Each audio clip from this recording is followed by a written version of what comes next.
มื่อนี้พากันออกจากป่าออกจากบ้านมาบ่มีหยังใดไอ้ลูกเฮาอยากกินแมคโดนัลด์ก็เลยตามใจผู้บ่าวอันแมคโดนัลด์นี่นะกับบ้านเขาใส่เสน่ห์เนาะเด็กน้อยคือว่าหลงคือว่ามักแท้กินบ่มีเบื่อติดแท้ติดว่าตอนยังน้อยนี่ไปนี่เชื่อว่าอยากได้ของลิ้นแต่เดี๋ยวนี้ใหญ่ละก็ยังอยากไปคือเก่าของลิ้นบ่ได้ก็บ่เป็นหยังตัดภาพมากอาหารก็มาเสิร์ฟละแต่เจ้าลูกกับค้าเล่นเกมในระหว่างรอว่าเดี๋ยวก่อนเดี๋ยวก็แล้วละหมดเกมนี้ก่อนโอ้ยเนาะมื้อนี้ก็มาเป็นฝรั่งกับลูกมือนึงดนเทื่อก็บ่เป็นหยังเนาะดนก็แซ่บอยู่แต่ในใจนี่คิดฮอดห้านราเม่นบ่เป็นหยังทิศหน้าไอ้ลูกผักของเฮียนปิดเทอมยาวเลยเดี๋ยวจะสวนเท่าไปกินเท่ากับมักคือกันตัดมาเบิ่งหน้าไอ้ลูกตอนนี้น้ำกันตอนนี้แม่กำลังแกล้งลูกแกล้งว่าขอกินเฟรนช์ฟรายเพิ่นแน่มีท่วงของเจ้าก็มีคือบ่กินแม่หัวใหญ่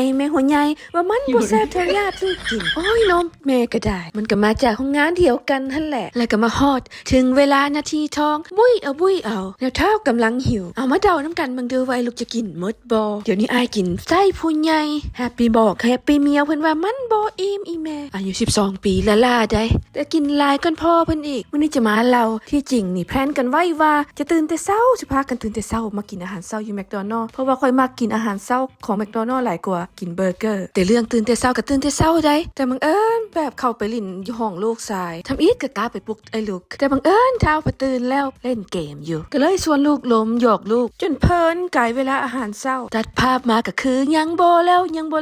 ไปเอากระแลมมาตื่มเท้าโบอีมตัวไอ้ลูกไปสั่งมานี่ก็แมนแมคเฟอรี่คุกกี้โอเรียลมาแต่ใดก็กินแต่ตัวนี้แหละมักตัวใดก็ตัวนั้นเลยตับเดียวแท้ๆลูกข่อยส่วนตัวนี้ก็เป็นของพ่อเพิ่นคุกกี้ครีมคาราเมลอย่างสักอย่างนี่แหละส่วนข่อยจะแมนขอซีน้ำเขาคนละคำแล้วก็นั่งเบิ่งเขากินจะให้สั่งเป็นของตัวเองมาก็กินบ่หมดมันหวานโพดข่อยมักของหวานเทื่อมันบ่หวานปานใดนะผู้ใดเป็นคือกันนะ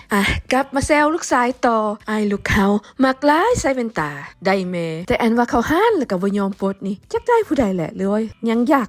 อยากเท่คือจะแม่นตอนมันใส่ไปโรงเรียนแล้วก็หมู่ยุงเฮียนย่องว่ารอเท่ว่าจังซั่นจังซี่เจ้าใส่คือโอ้ยหลังจากนั้นคือบ่ยอมปลดเลยแฮ่บ่มักย่องปานใดนะลูกข่อยตัดภาพมากระหมดเกลี้ยงคักเกลี้ยงแน่บ่มีหยังเหลือฮอดเวลาเมียนละกินแล้วก็ต้องได้เมียนเองอยู่พี่บ่ฮู้ว่าอยู่บ่อนอื่นเป็นคือกันบ่อยู่สวีเดนจะบ่แม่นแต่ห้านฟาสต์ฟู้ดหรือว่าแมคโดนัลด์ได้หลายๆห้านก็จะเป็นแบบนี้และมาสังเกตว่าคนเขาเจ้าก็เป็นคนที่ว่ามีระเบียบวินัยบ้านเมืองเขาเจ้าก็สะอาดงามตาบ่ค่อยมีขี้เหงื่อก็เขาปลูกฝังกันมาแต่น้อยมาสังเกตถ้าไปเอเรียใดที่ว่าเปื้อนเปิ้นและแบบบ่เป็นระเบียบเรียบร้อยมันฮู้เลยว่ามีต่างชาติมาอยู่แถบนั้นแล้วก็บ่ยอมทิ่มสันดานเก่าที่เคยใส่ในบ้านตัวเองแต่ว่าส่วนหลายบ่ได้เหมารวมหลังจากเติมพลังท้องอิ่มมีแฮงแล้วตะเกียมออกไปลุยต่อไปหาเลาะต่อได้บัดนี้นะ